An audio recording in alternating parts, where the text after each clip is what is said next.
네, 안녕하세요. 토토쌤입니다. 여러분들 그 새해 잘 보내고 계신지요? 벌써 이제 한 해가 시작되었고 또 보름 가까이 시간이 지났습니다.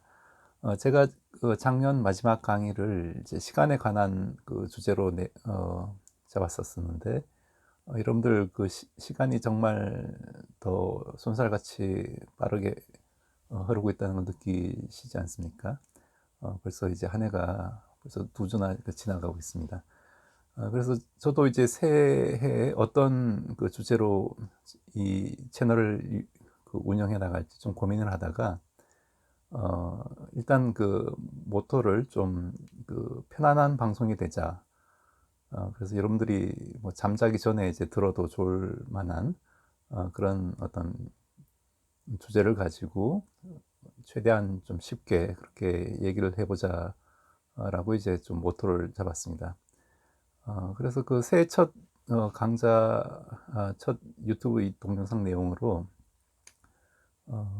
그 제가 요즘 관심이 있는 이런 그 자기 홀급과 또 어떤 이런 양성자를 이용한 그런 어떤 에너지 장치 이런 것에 관해서 뭐 현재 제가 이 분야의 어떤 그 뭐 전공자는 아니지만 뭐 입자 물리학이나 뭐 이론 물리학자는 아니지만 그래도 기본적인 어떤 그 과학에 대한 어떤 소양은 가지고 있다고 생각을 하고 그래서 이런 주제에 대해서 어떻게 이제 어프로치를 하는지 여러분들과 좀 함께 이렇게 고민을 하면서 실제로 이게 어떻게 향후 일이 진행돼 갈지를 좀 같이 공유하는 그런 주제로 일단은 한번 시작을 해보도록 하겠습니다.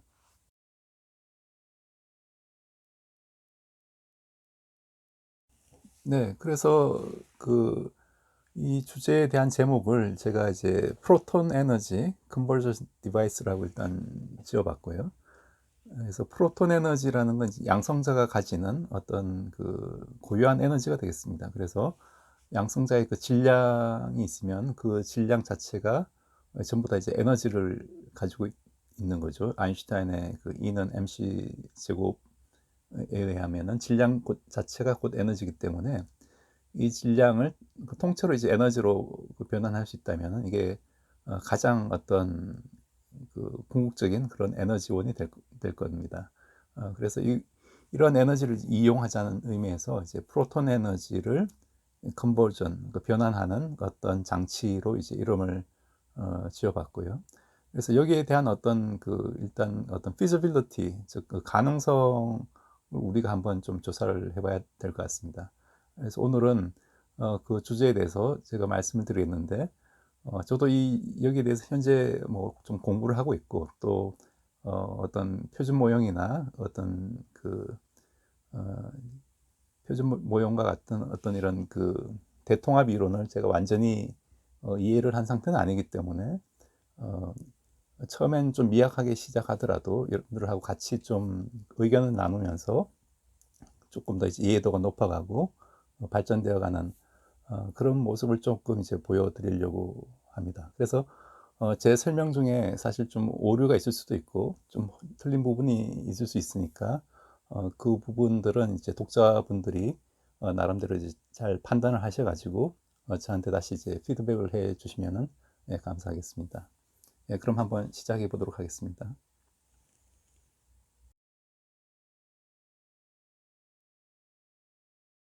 네, 그럼 우선 그 프로톤, 즉 양성자가 뭔지를 잠시 우리가 알아야 될 텐데, 여러분들 그 양성자는 이 우주를 구성하는 가장 그 기본 입자로 알고 있죠. 그래서 원자 핵이 양성자와 이제 중성자로 이루어져 있고, 그 밖에 이제 전자가 돌고 있는데, 양성자의 어떤 그 개수만큼 외부에 그 전자가 돌고 있는 거죠. 그래서 정기적으로는 양성자가 이제 플러스 전하를 띠고, 그 전자는 이제 마이너스 전하를 띱니다.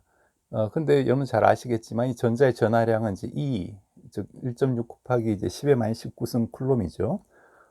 거기에 해당하는 양만큼 양성자는 이제 플러스 E의 전하를 띠고 있습니다. 그래서 전자의 전하량과 양성자의 전하량은 그 크기는 정확하게 이제 동일하고 단지 이제 부호가 반대인 그런 성질을 가지고 있죠. 그래서 그 부호가 반대이기 때문에 우리가 이제 클론 법칙에 의해서는 둘 사이에는 이제 인력, 당기는 힘이 이제 존재를 하고, 만약 양성자와 양성자끼리는 서로 이제 청력이 작용할 겁니다. 같은 부호이기 때문에 쿨롬 힘으로 보면 이제 청력이 작용할 거고, 그래서 이런 그 원자 핵 내에서는 사실은 이런 양성자가 모여 있는 거죠. 뭉쳐져 있는데, 이것들은 이제 어떻게 보면 거리가 굉장히 가까우니까 전기력으로 보면은 쿨롬 힘이 굉장히 세게 작용하는, 즉 청력이 굉장히 그 세게 작용하는 그런 상태가 될 겁니다.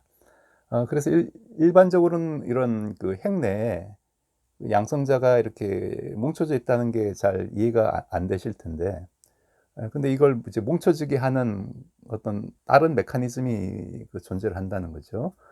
그건 이제 나중에 이제 다시 설명을 드리겠지만, 그건 이제 강한 상호작용력이라고 하고 이제 강력이 되겠습니다. 그래서 그 우주에 존재하는 네 가지 근본 힘을 제가 지난번에 말씀을 드리기를, 가장 기본적인 게 중력이 있고, 그 다음에 전자기력, 그 다음에 약한 상호작용력, 그 다음에 강한 상호작용력, 이 네 가지 힘이 있다고 했었죠. 그래서 제가 작년에 강의한 부분은 이제 전자기 힘, 전자기력에 관한 부분이고, 우리가 그 중력에 대해서는 이제 만유인력이라고 이제 배웠죠. 그래서 역학 부분에 잠시 이제 배우고 있습니다. 그래서 중력과 전자기력은 사실 어떤 식의 형태로 보면은 그 역제곱 법칙에 그 적용되는 힘이죠. 그래서 R 스퀘어에 이제 반비례하는 그런 힘인데, 즉 거리의 제곱에 이제 반비례하고 어떤 전하량 둘 사이의 어떤 전하량에 비례하는, 혹은 만유인력 같으면은 둘 사이의 그 질량의 서로 이제 질량의 곱에 비례하는 그런 형태의 이제 동일한 형태의 그 식을 가진다고 했었습니다.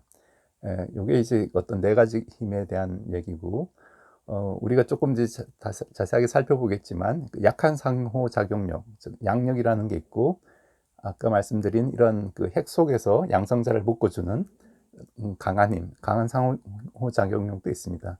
그래서 이 기본적인 네 가지 힘이 이 우주를 구성하는 가장 이제 근본적인 힘이 되고요.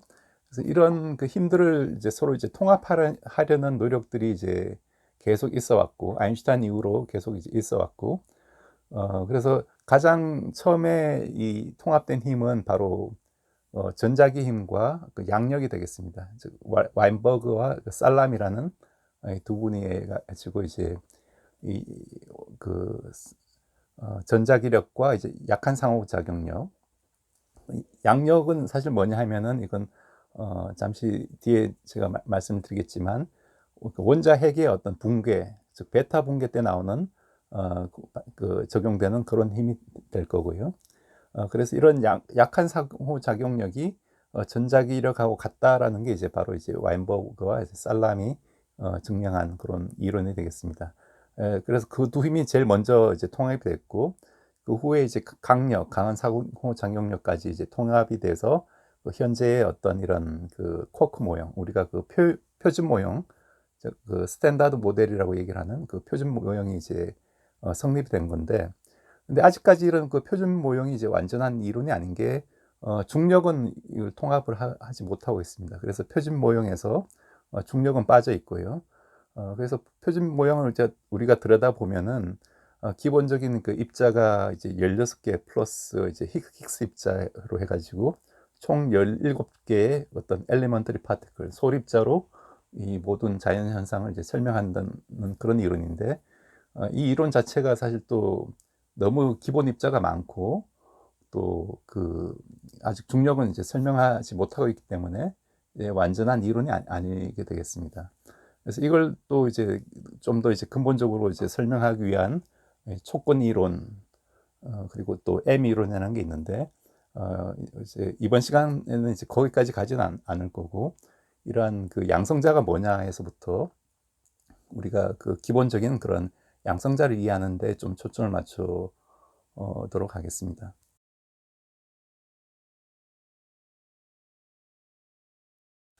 네, 그럼 다시 양성자로 들어와서, 양성자는 우리가 이제 플러스 전하 E를 갖는, 즉 1.6 곱하기 10의 만 19승 쿨롬의 전하를 가지고 있는 어떤 원자의 구성 입자로 볼 수가 있고요. 그래서 이제 중성자와 함께 이제 핵을 이루기 때문에 이걸 우리가 핵자라고 합니다.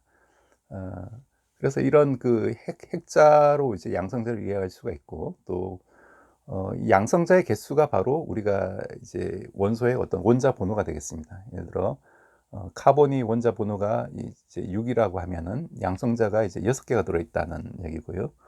보통 이제 양성자 개수만큼 이제 중성자가 들어있기 때문에 질량수는 이 양성자의 개수와 중성자의 개수를 합한 수가 되기 때문에 탄소의 질량수는 12가 되는 셈이죠. 그렇게 이해를 하시면 되고, 양성자는 이제 그리스어로 이제 첫 번째를 의미한다고 합니다. 그래서 프로톤으로 얘기를 하고, 우리가 고분자 전해질 연료전지 같은 경우에도 이제 폴리머 일렉트로라이트 멤브레인 퓨어셀이라고도 하지만 또 그 양성자 교환막이라고도 합니다. 그래서 프로톤 익스체인지 멤브레인, 실제로 멤브레인 내에서는 그 수소 이온이 통과하기 때문에 그 수소 이온이 바로 이제 양성자가 되는 거죠. 수소는 이제 양성자 하나에 전자 하나가 돌고 있는 가장 그 단순한 그런 원소이기 때문에 수소 이온이 바로 이제 양성자를 또 의미하기도 합니다.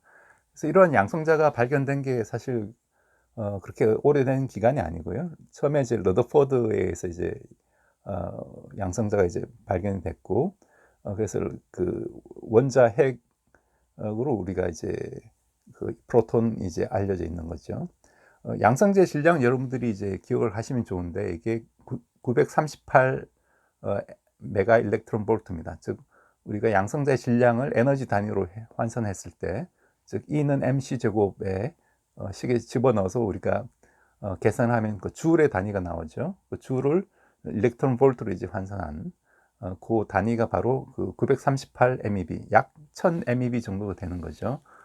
그래서 상당히 어떤 에너지가 큰 그런 값이고, 이건 우리가 전자의 질량은 보통 한 0.5 MeV 정도 되기 때문에 전자 질량이 거의 한 1800배, 2000배 가까운 그런 값이라고 여러분들이 기억하시면 되겠습니다. 그래서 기본적으로 이런 양성자는 상당히 안정하니까 이런 우주가 사실 지탱이 되고 있는 거죠. 그래서 양성자의 반감기는 10의 35승년 이상으로 이제 정도로 이제 알려져 있습니다. 10의 35승이 굉장히 그 큰 값이죠. 여러분들 아마 우주가 태어난 해부터 지금까지 기간이 보통 한 138억 년 정도로 알려져 있으니까, 즉 수백억 년이라고 해봤자 사실 공이 몇 개 붙지 않습니다. 그런데 10의 35승, 공이 35개나 붙는다는 얘기는 사실 그 반감기, 즉 양성자가 붕괴할 가능성은 자연 상태에서는 거의 없다고 이제 봐도 되는 거고요. 그런데 대부분의 이런 그 대통일 이론에서는 이런 그 양성자 붕괴를 예측을 하고 있습니다. 그리고 잠시 후에도 제가 말씀을 드리겠지만 어떤 특정한 조건에서는 이런 양성자가 더 이제 빨리 이제 붕괴가 가능하리라고 우리가 생각을 하고 있고요. 그리고 또 양성자는 조금 더 이제 깊게 파고들면은 조금 더 이제 기본적인 입자, 즉 우리가 그 쿼크라고 알려진 그런 기본 입자로 이루어져 있는데, 양성자 같은 경우에 이제 업 쿼크 두 개와 다운 쿼크 하나, 즉 업 다운으로 이루어져 있는 그런 형태의 어떤 그 핵자가 되고요. 중성자의 경우는 사실 양성자랑 거의 비슷한데 질량도 비슷하고 질량이 양성자보다 약간 조금 무겁습니다. 그런데 중성자는 이제 업 쿼크가 하나 있고 다운 쿼크가 두 개로 이루어진 그런 그 구조를 가지고요. 그래서 양성자에서 업 쿼크가 다운 쿼크로 바뀌면 이게 바로 중성자가 되는 거죠. 그래서 양성자가 이제 중성자로 되는 그런 과정이 있는데, 그걸 우리가 뒤에 배우겠지만 이제 베타 붕괴라고 얘기를 합니다. 그래서 그때 일어나는 어떤 현상들도 있고, 그래서 이런 양성자와 중성자는 사실 어떻게 보면 이제 어떤 쌍둥이 입자라고 볼 수가 있겠죠. 그런 의미에서 여러분들이 한번 양성자를 이해를 하셨으면 좋겠습니다.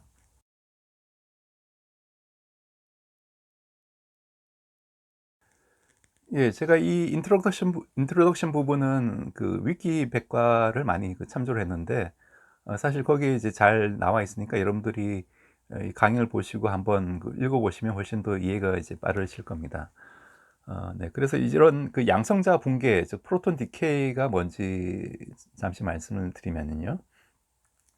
그래서 아직까지 양성자 붕괴가 관측된 적은 없습니다. 그래서 실험적으로 우리가 뭐 카미오 칸데, 일본에 있는 혹은 슈퍼 카미오 칸데라는 이런 거대한 어떤 지하의 어떤 수조에 물을 가둬두고 이런 양성자가 붕괴될 때 나오는 그런 입자들로 인해 어떤 입자가 이제 굉장히 빠르게 지나가면은 그걸 우리가 빛이 나올 수가 있는데 그 수조에서 이제 빛이 발생하게 됩니다. 그걸 우리가 체렌코프 레디에이션이라고 하는데 어떤 입자가 이제 물 속에서 광속보다 빨리 지나갈 때 주위에서 나오는 어떤 방사선을 우리가 체렌코프 레디에이션이라고 얘기를 하는데 이런 양성자가 붕괴될 때 그걸 측정하는 어떤 메커니즘으로 이런 체렌코프 레디에이션을 우리가 측정을 하면은 양성자가 이제 붕괴되었다는 양성자가 이제 다른 물질로 이제 바뀌면서 이제 짜갈라지는 그런 현상을 이제 관측했다고 볼 수가 있습니다.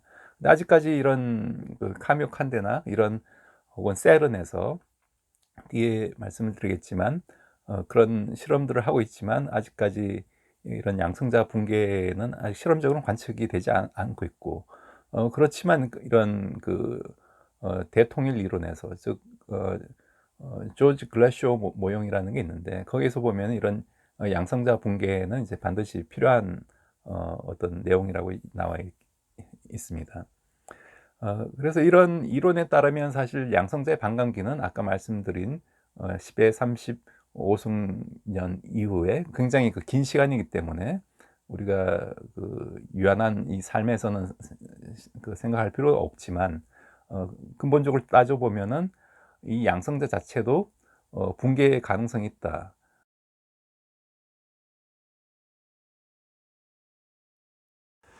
네, 그럼 이런 양성자 붕괴 과정을 조금 더 이제 자세하게 살펴보면요.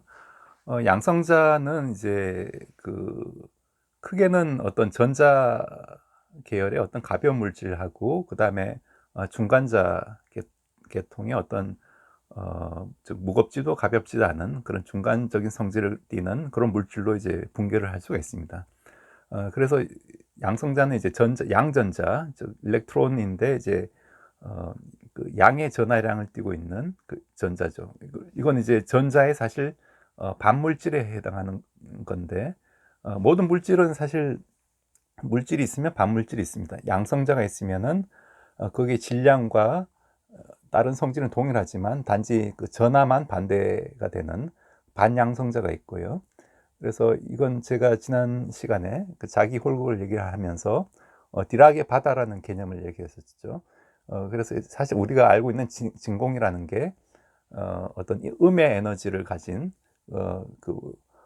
반물질들로 가득 차 있는 공간인데 거기에 어떤 빛이 광자가 들어오면은 그 빛 에너지만큼 이 음의 반물질이 진공 밖으로 이제 끄집어 나오면서 어떤 물질로 이제 생기게 되는 거고 그 물질에 해당하는 것 반대편에는 그 물질이 이제 비어 있는 공간, 즉 반물질이 같이 이제 생성된다. 이제 그런 이론이 되겠습니다. 그래서 모든 물질에는 거기에 해당하는 반물질이 있고 전자에는 전자의 어떤 성질은 동일하고 질량과 이런 성질은 동일하지만 단지 전하만 이제 반대를 가지는 양전자가 이제 존재합니다. 그래서 이런 양성자가 붕괴할 때도 양성자가 이제 양전자와 그 다음에 파이 제로, 즉 파이 중간자라는 걸로 이제 붕괴를 하게 되는데 여기서 이제 파이 중간자도 파이 플러스가 있고 파이 마이너스가 있습니다. 그런데 여기서는 이제 아까 양전자가 나왔기 때문에 이 붕괴 과정에서 총 전하량은 보존이 돼야 됩니다. 물리학에서 기본적으로. 그래서 전하가 보존되려면 이제 중성인 입자가 나와야 되죠. 그래서 이제 파이 제로라는 입자가 나오고 그런데 이 파이 제로라는 입자가 그렇게 안정적이지 않기 때문에 즉 수명이 8.4 곱하기 10의 마이너스 17승초라고 알려져 있습니다. 그래서 굉장히 빠른 시간 안에 다시 빛으로 바뀌어서 광자가 이렇게 다시 방출되는 그런 형태의 과정을 거치게 되겠습니다.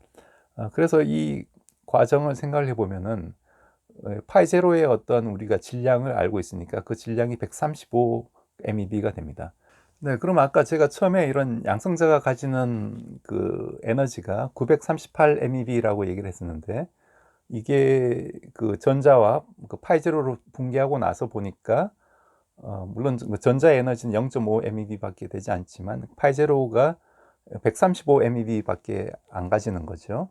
그럼 나머지 이제 938에서 135를 뺀 그 에너지만큼 어디로 사라졌느냐라고 또 물을 수가 있겠는데, 이건 우리가 그 양성자가 가지는 즉 쿼크들이 가지는 그 에너지로 우리가 생각할 수가 있습니다. 즉 업, 다운으로 구성되어 있다고 했죠. 그런데 이 쿼크들이 어, 서로 또 어떤 그 결합 에너지가 있기 때문에 지금은 이 결합 에너지를 깨고 이제 나오는 거기 때문에 나머지 에너지들은 이제 결합 에너지를 깨는데 이제 사용돼서 소멸되었다고 볼 수가 있습니다. 그래서 이런 즉 에너지 보존은 성립이 되지만 어떻게 보면 이제 그 사라진 그런 에너지가 되겠죠. 그래서 938 MeV에서 우리가 실제로 이제 감마선으로 빛으로 나오는 에너지는 135 MeV로 이렇게 줄어들게 된다라고 여러분들이 이해를 하셔도 되고, 또 이런 양성자가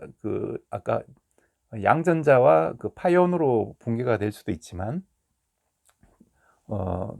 양전자가 아니라 이런 그 미온 플러스로 뮤 플러스로 또 붕괴가 될 수도 있습니다. 요기에 대해서는 이제 그 조금 우리가 그 입자 표준명을 조금 이제 들여다 봐야지 이해를 할 수 있는 내용이기 때문에 다음번에 다시 이제 설명을 드리고요. 그래서 일단은 여러분들이 그 파이온이 또 이런 그 광자 두 개로 붕괴가 될 수도 있고, 또 나머지는 이제 광자 하나와 또 이제 나머지 광자는 다시 그 일렉트론과 포지트론, 즉 전자와 양전자로 이렇게 다시 이제 붕괴 다시 다른 물질로 전환되는 그런 형태의 이제 붕괴를 우리가 그 달리츠 붕괴라고 하는데, 그런 형태로도 이제 붕괴가 가능하다라는 걸 여러분들이 좀 그 알아두시면 되겠고, 어,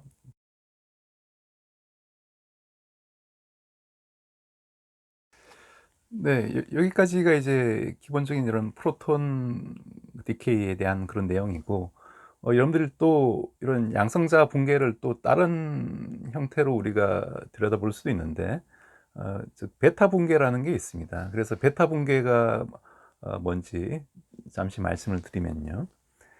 우선 그 음의 베타 붕괴라는 게 있는데, 이건 그 쉽게 말해서 우리가 그 중성자가 양성자로 바뀌면서 전자를 내고, 그 다음에 이런 그 전자에 해당하는 그 즉 전자 뉴트리노의 어떤 반입자를 내는, 즉 그 반전자 뉴트리노라고 해서 반중성 미자라고 합니다. 반중성 미자를 내는 그런 프로세스가 있습니다. 이걸 우리가 베타 마이너스 붕괴, 즉 전자가 나오는 붕괴 과정인데, 그 전자를 우리가 전자의 전하량이 마이너스죠. 그렇기 때문에 이제 이걸 베타 마이너스 붕괴라고 얘기를 하고, 이전에는 우리가 그 어떤 방사능을 다룰 때 알파선, 베타선, 감마선이라는 얘기를 많이 쓰죠. 그래서 알파선은 쉽게 말해서 그 헬륨의 핵이 되겠습니다. 즉 헬륨이 그 원자 번호가 2고 질량수가 4개, 4죠. 그렇기 때문에 즉 양성자가 2개 있고 중성자가 2개 있는, 즉 2x2로 되어 있는 이런 그 4개 핵자를 가진 게 그 핵이 바로 이제 헬륨이 됐는데, 그 헬륨의 핵을 우리가 알파 입자라고 얘기를 합니다. 그래서 보통 방사능 붕괴에서 이제 알파 입자가 나온다라고 하면 이제 음, 양성자 2개와 이제 중성자 2개로 이루어진 그 헬륨의 핵이 나온다고 여러분들 생각하시면 되고요. 그다음 베타 붕괴, 즉 베타선이 나오는 붕괴는 베타선은 옛날에 이제 이게 전자의 흐름이라는 걸 몰랐습니다. 그래서 베타선이라 이름을 붙였는데, 이제 나중에 알고 보니까 이게 바로 이제 전자가 되는 거죠. 그래서 전자가 발생되는 이런 붕괴가 방금 제가 말씀드리는, 즉 중성자가 양성자로 바뀌면서 이 베타선이 나오고, 그 다음에 그 반중성 미자가 나오는 이런 붕괴가 되겠습니다.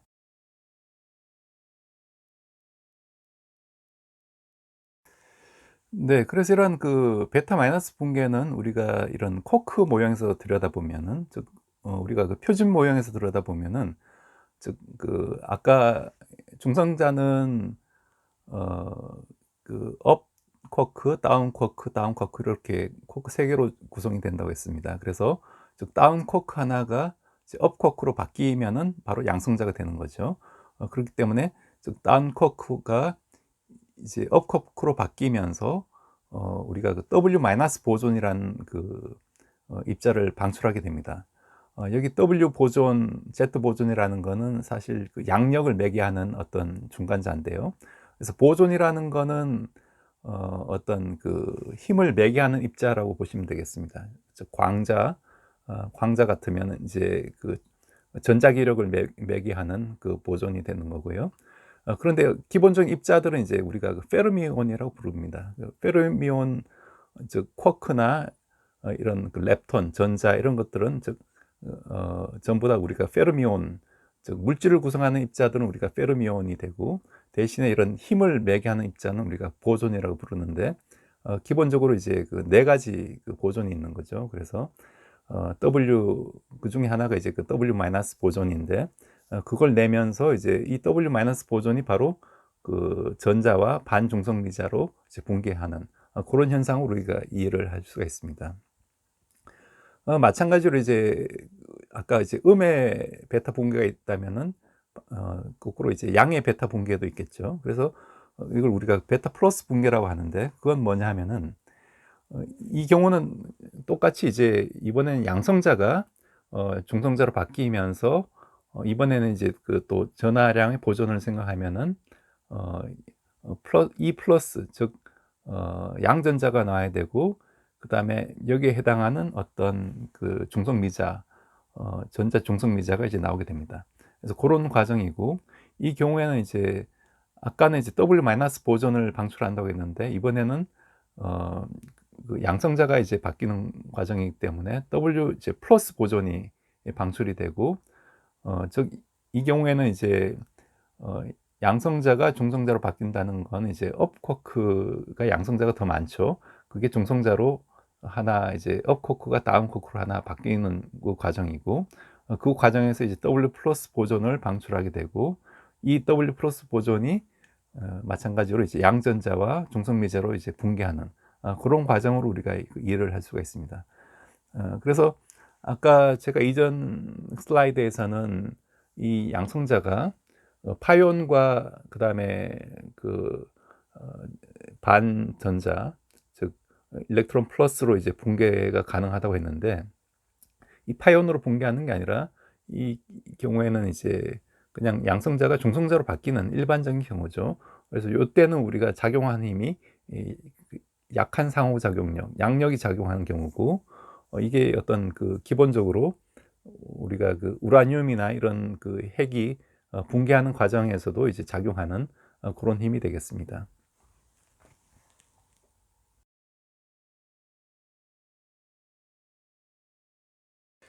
예, 오늘은 그 첫 시간이라서 제가 좀 전문적인 깊이 있는 이론으로는 들어가지 않고 이러한 좀 인트로덕션 부분에 대해서 좀 말씀을 드렸고요.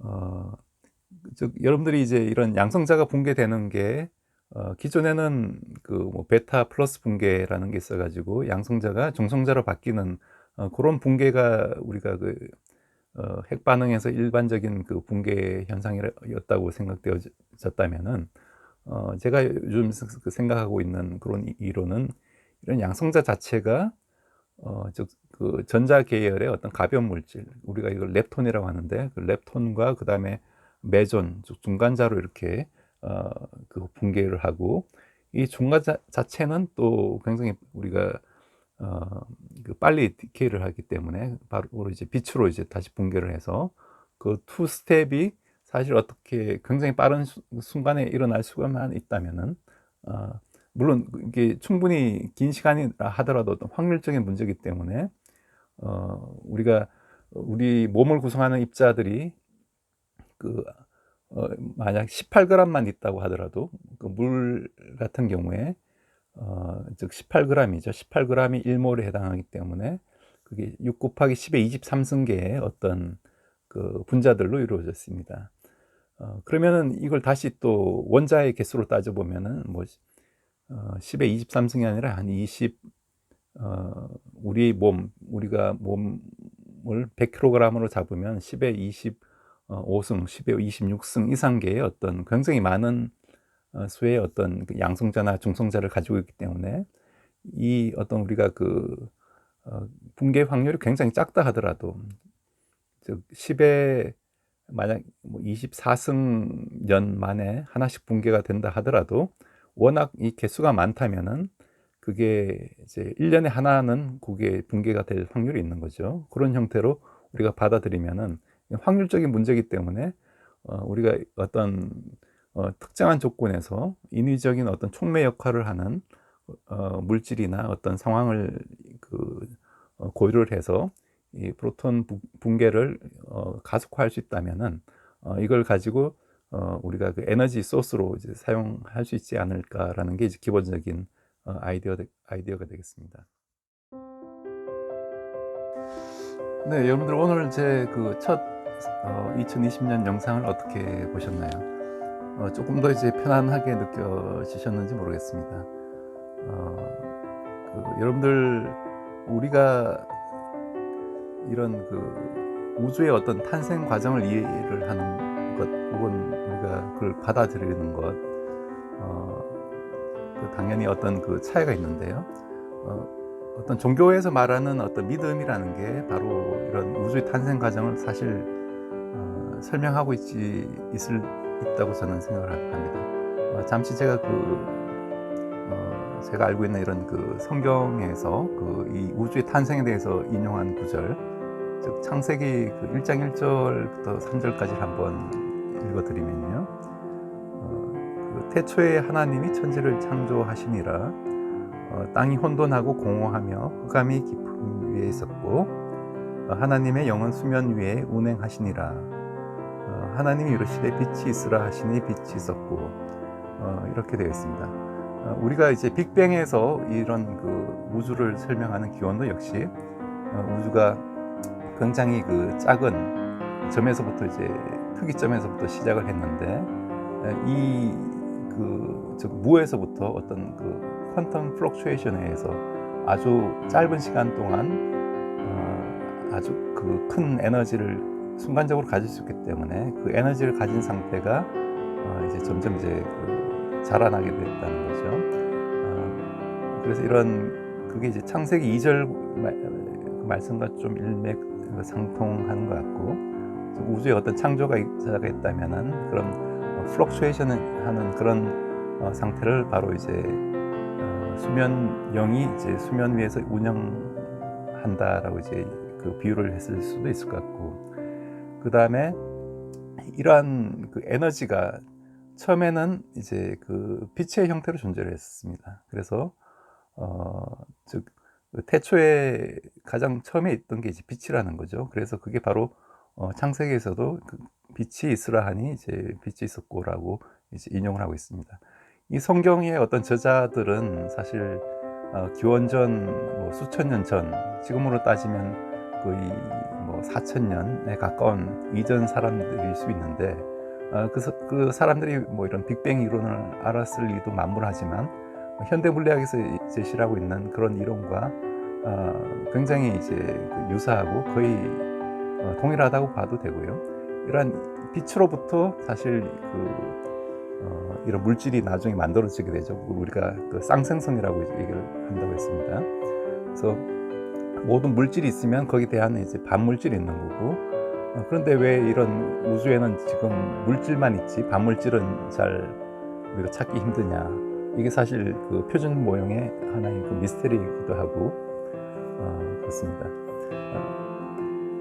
네, 그리고 이런 그 표준 모형을 들여다보면은 우리가 태초에 이제 빛이 있었고 이 빛에서 물질이 만들어졌다는 거죠. 우리도 어떻게 보면 이런 그 빛의 자녀라고 볼 수가 있고, 이런 물질들이 다시 빛으로 돌아가는 과정도 어떤 순환적인 측면에서 보면 전혀 이제 어색한 게 아니라는 거고, 사실 우리를 구성한 모든 이런 물질들은 다 에너지를 가지고 있고 그 에너지는 이제 빛으로 바뀔 수가 있다. 그래서 어떻게 하면 이런 특정한 조건에서 특정한 메커니즘을 이용해서 그 질량이 가진 에너지를 빛으로 바꾸는가, 이런 것들이 이제 이런 그 과학자들 혹은 이런 전문가들의 어떤 숙제가 아닐까, 저는 좀 그렇게 생각하고 있습니다. 예, 오늘 그 첫 영상을 시청해 주셔서 감사드리고, 올해는 조금 더 다양한 브이로그나 이런 쪽의 시도도 제가 한번 해보려고 합니다. 그래서 여러분들 많이 좀 응원을 해주시면 고맙겠습니다. 네, 감사합니다.